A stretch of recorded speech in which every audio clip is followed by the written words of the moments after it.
사랑하는 성도님들, 지금 고린도 교회 안에서 특수하게 벌어진 어떤 혼란의 문제들, 혼란의 주제들로 옥신각신하다가 이것을 예배소에 있는 사도 바울에게 물어본 말씀인데, 이걸 언제부터 물어보게 되었냐면 그것은 고린도전서 7장부터 16장까지 계속해서 물어보는 질문들이 있습니다. 그것이 오늘 본문과도 같고, 또한 이 질문들은 성도가 신앙생활할 때 가장 중요한 부분을 다루고 있다는 것을 우리는 알고 말씀을 봐야 한다는 것이죠. 그래서 이것은 어떤 주제는 오늘날 원리로 일반화시켜서도 안 되고 항상 해석의 결과가 중요한 것이지, 문자적으로 바울이 이런 말을 했다라고 하여서 오류가 생길 수 있다는 것입니다. 그렇기 때문에 고린도 전서 후서는, 고린도 전후서는 어떻게 읽어야 할 것인가 라는 책이 나올 정도로 어렵기도 한 책입니다. 또한 반면에 7장부터 16장까지는 성도들이 가장 알아야 되고 성도들이 신앙생활할 때 가장 중요한 것을 말하고 있다는 그 사실을 우리는 기억해야 하는 것이죠. 오늘 말씀 25절 말씀을 우리가 함께 읽어보도록 하겠습니다. 처녀에 대하여는 내가 주께 받은 계명이 없으되 주의 자비하심을 받아서 충성스러운 자가 된 내가 의견을 말한다. 무슨 이야기하냐면, 예수님께서 사도들에게나 또 특별히 사도 바울에게 직접 처녀들에 대해서 이렇다 저렇다라는 원리로 인생을 살면서 결혼을 하도록 가르쳐라 구체적으로 말하지 않았다는 것입니다. 그래서 처녀에 대하여는 내가 주께 받은 계명이 없다라고 바울 입장에서 말하고 있다는 것이죠. 그러니까 지금부터 하는 이야기는 순전히 사도 바울의 개인적인 견해냐, 그럴 수 있다는 것입니다. 왜 그렇습니까? 7장 6절에 보면 그러나 내가 이 말을 함은 허락이요 명령이 아니니라 라고 말하고 있고, 26절에 보면 내 생각에는 이라고 말하고 있으며, 7장 40절에는 그러나 내 뜻에는 그냥 지내는 것이 더욱 복이 있으리라 라고 말하고 있습니다. 사도 바울이 그들이 물어본 질문에 대해서 이렇게 말할 수밖에 없는 상황은, 그 당시의 시대적 상황에 대해서 알면 그가 한 말이 이해가 되는 것이죠. 사도 바울에게 이 문제를 거론할 때에는 그 시대가 갖는 특수한 배경과 문화와 상황을, 교회적 입장을 반드시 염두에 두고 보아야 한다는 것이죠. 26절 말씀을 함께 읽어보겠습니다. 내 생각에는 이것이 좋으니 곧 임박한 환난으로 말미암아 사람이 그냥 지내는 것이 좋으니라. 아멘. 어떤 것으로 독신을 요구했다고 말하고 있습니까? 임박한 환난을 염두에 두고 말하고 있다는 사실이죠. 7장 29절에서 31절까지도 함께 읽어봅니다. 형제들아, 내가 이 말을 하노니 그 때가 단축하여 진고로 이로부터 안에 있는 자들은 없는 자같이 하며 우는 자들은 울지 않는 자같이 하며 기쁜 자들은 기쁘지 않는 자같이 하며 매매하는 자들은 없는 자같이 하며 세상 물건을 쓰는 자들은 다 쓰지 못하는 자같이 하라. 이 세상의 외형은 지나감이니라. 아멘. 지금 사도 바울이 이 독신의 문제를 말하게 되었던 중요한 시대적 백그라운드를 말하고 있는데요. 그렇다면 지금 우리가 29절에서 31절까지 말씀을 읽었는데 공통점이 어떤 것입니까? 어떤 것을 생각할 수 있습니까? 그 때가 오니까 세상이 끝난다고 말하고 있는 것입니까? 아닙니다. 이 당시에 로마 제국의 통치로 인하여서 이 세상이 그때 어떻게 돌아가고 있는가를 우리가 보면 알 수가 있습니다. 2000년 전 고대 로마 시대의 역사를 공부하다 보면 지독한 기근이 임박했던 때가 있었다는 것입니다. 그런데 그때 하필 엎친 데 덮친 격으로 엄청난 지진이 일어났다는 것이죠. 터키 지방을 중심으로 다 폐허가 되어버렸습니다. 어제도 충남의 3.4 지진으로 인해서 1단계 위기 경보가 발생한 거죠. 우리나라에 있었던 일입니다. 그런데 이 당시에 유독 자급자족할 수 있었던 그러한 도시가 있었습니다. 그것은 우리가 잘 알고 있는 라오디게아 지방이었습니다. 그곳은 풍요로운 도시였습니다. 그래서 모든 도시들이 다 무너져서 로마 정부로부터 지원을 받아야 했는데 딱 한 도시, 라오디게아 교회가 있었던 지방은 돈이 많았고 흘러넘치다 보니까 자급자족으로 도시를 다 건설했습니다.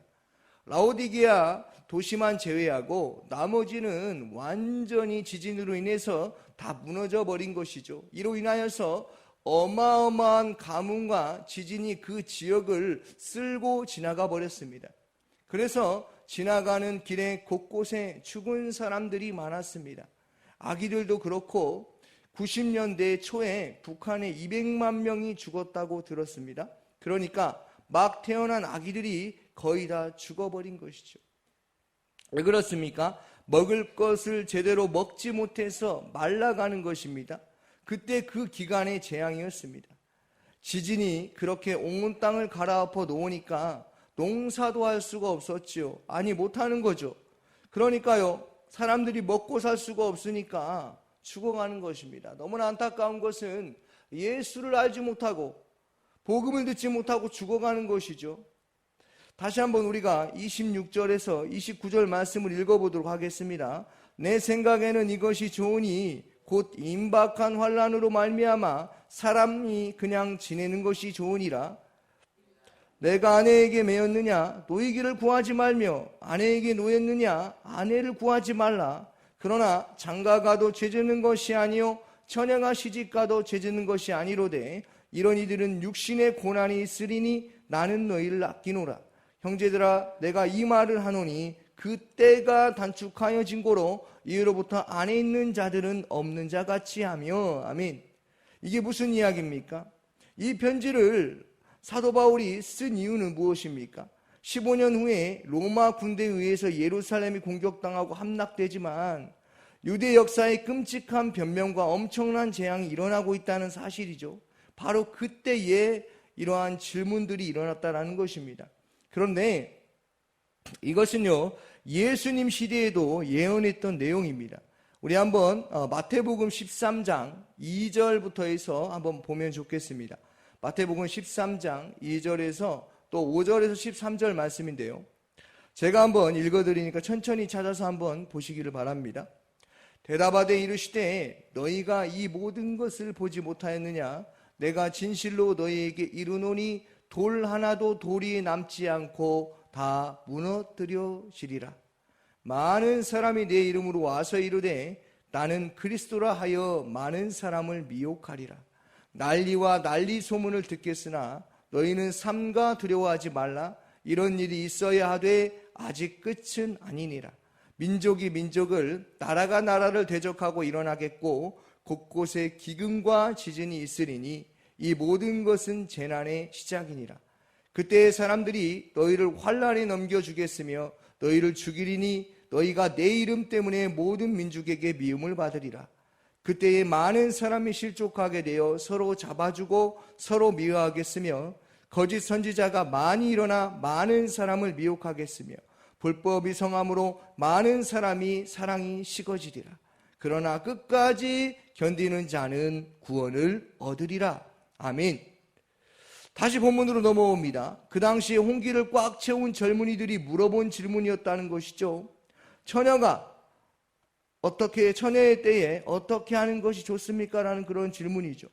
지금 시대가 이렇게 긴박하게 마치 파도가 쳐서 시대의 가랑잎 같은 배가 파도 끝에 지금 올라가 있는데 이게 어디로 곤두박질 칠지 모르는데 이럴 때 결혼을 해야 됩니까? 말아야 됩니까? 하는 이런 실질적인 고민과 삶의 질문이 왜 안 나오겠습니까? 그런데 지금 말하는 것이죠. 어떤 것을 오해하면 안 되는가? 사도 바울은 독신이 결혼보다 더 낫다는 걸 강조하기 위해서 지금 나처럼 지내는 것이 낫다고, 차라리 혼자 사는 것이 낫다고 말하는 것이 아니라는 것입니다. 사도 바울이 여기에서 진짜 하고 싶은 이야기가 무엇이겠습니까? 결혼만큼 중요하다는 건 없다는 것이죠. 왜요? 하나님께서 결정하신 결혼 제도이기 때문에 그렇다는 것입니다. 사랑하는 성도님들, 우리는 여기서 다시 말씀을 통해서 결혼에 대해서 생각해 볼 수가 있는 것이죠. 결혼은 주 안에서 언약 가운데 맺어진 정말 길고 긴 인내와 기다림과 참음과 모든 걸 감당하고 감내해야 되는 길고 긴 헌신과 사랑이 담겨 있다는 것입니다. 사도 바울은 이렇게도 말했습니다. 에베소서 5장 22절에서 25절인데요. 아내들이여 자기 남편에게 복종하기를 주께 하듯 하라. 이는 남편이 아내의 머리됨이며 그리스도께서 교회의 머리됨과 같음이니 그가 바로 몸의 구주시니라. 그러므로 교회가 그리스도에게 하듯 아내들도 범사에 자기 남편에게 복종할지니라. 남편들아 아내 사랑하기를 그리스도께서 교회를 사랑하시고 그 교회를 위하여 자신을 주심 같이 하라. 그리스도가 교회를 사랑함 같이 아내는 남편은 아내를 내 몸과 같이 사랑할지니라. 무슨 이야기입니까? 바로 그리스도와 교회의 이야기라는 것이죠. 남자와 여자의 결혼 얘기를 통해서 하나님의 나라의 가치와 그리스도의 신비를 배워가는 것이 바로 결혼 생활이라는 것입니다. 그렇기 때문에 사도 바울이 독신이 중요하다라고 말한 것이 아니라는 것을 우리는 다시 한번 알 수 있다는 것입니다. 또한 결혼은요, 은사 중에 은사라는 것을 혹시 알고 있습니까? 독신의 은사만 있는 것이 아니라 결혼도 은사라는 것이죠. 마찬가지로 똑같은 가치로 독신도 은사이듯이 우선 하나님으로부터 나의 은사가 무엇인가, 독신인가 결혼인가, 이 독신의 은사를 판가름하는 그 결정적인 기준이 자기 만족이나 자기 환경의 기초가 우선이 되어서는 안 된다는 것입니다. 어떤 것이 우선이 돼야 된다고 성경에서 말하고 있습니까? 그것은 주 안에서라는 것이죠. 7장 39절 오늘 말씀을 봅니다. 아내는 그 남편이 살아있는 동안에 매여 있다가 남편이 죽으면 자유로워 자기 뜻대로 시집갈 것이나 주 안에서만 그렇게 할 것이니라. 아내는 그 남편이 이제 과부들에게 한 이 말씀은 과부들에게 한 이야기지만 일반적으로 적용될 수 있는 원리가 여기에 감춰져 있다는 것이죠. 어떻게요? 결혼을 하든 독신으로 살든 어떻게 살든 언제나 하나님께서 함께 하신다는 것은 우리는 분명히 알고 있습니다. 그러나 이것을 내 뜻과 내 생각대로 끌고 가는 것이 아니라 주 안에서 해야 한다는 것입니다. 사랑하는 성도님들, 바로 이것이 성경의 가르침이라는 것이죠. 오늘 말씀 가운데 독신이 중요하냐, 결혼이 중요하냐, 재혼이 중요하냐, 이런 것이 중요한 것이 아니라 우리는 주님 오심을 기억하고 경각심을 가지고 깨어서 하나님의 영광을 위해 살아갈 것에 대하여서 더 집중하여 살아가야 한다는 것입니다. 하나님의 말씀 가운데 오늘 바울이 이렇게 말했으니까 독신이 중요합니다, 결혼은 중요하지 않다고 말한 것은 아닙니다라고 오해해서 말씀을 보는 것이 아니라 말씀 가운데 숨은 뜻이 무엇인가를 우리는 보아야 한다는 것입니다. 그것은 무엇입니까? 어떤 것을 선택하든지 하나님은 우리와 함께 하시고 또한 하나님께서는 우리 가운데 하나님의 일하심을 보여주신다는 그 사실을 기억하시기를 주님의 이름으로 축원합니다. 이 시간 함께 새벽에 주신 말씀을 기억하면서 기도하기를 원합니다. 성도님들의 가정과 직장을 위해서 기도하여 주시고 청년부를 위해서 기도하여 주시고 모교 합심기도회를 위해서 태국 단기 선교를 위해서 기도하여 주시고 샤인코스 게스트들과 섬김이 담임 목사님의 건강과 성령 충만함과 사모님과 자녀들을 위해서 기도하여 주시고 대통령과 이 나라와 이민족을 위해서 해외 선교하시는 조학현 선교사님 캄보디아에서 사역하십니다. 광신대학교 시설 관리자들에게 지혜와 체력을 주셔서 시설이 잘 관리될 수 있게 해달라고 우리 같이 함께 기도하도록 하겠습니다. 기도하겠습니다.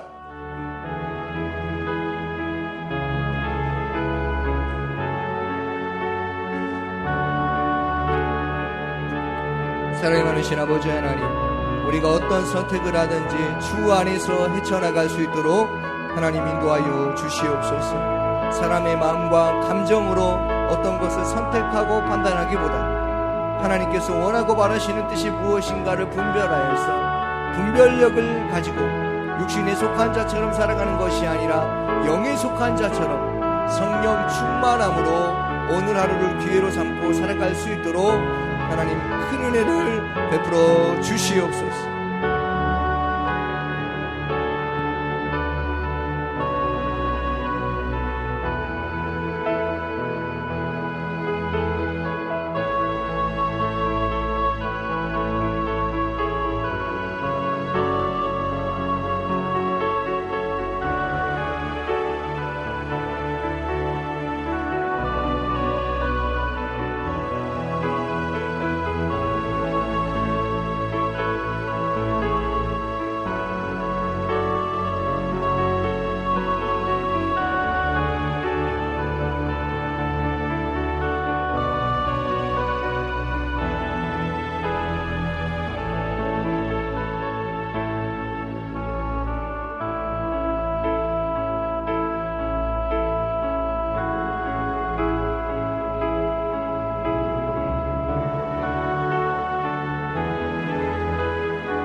아멘.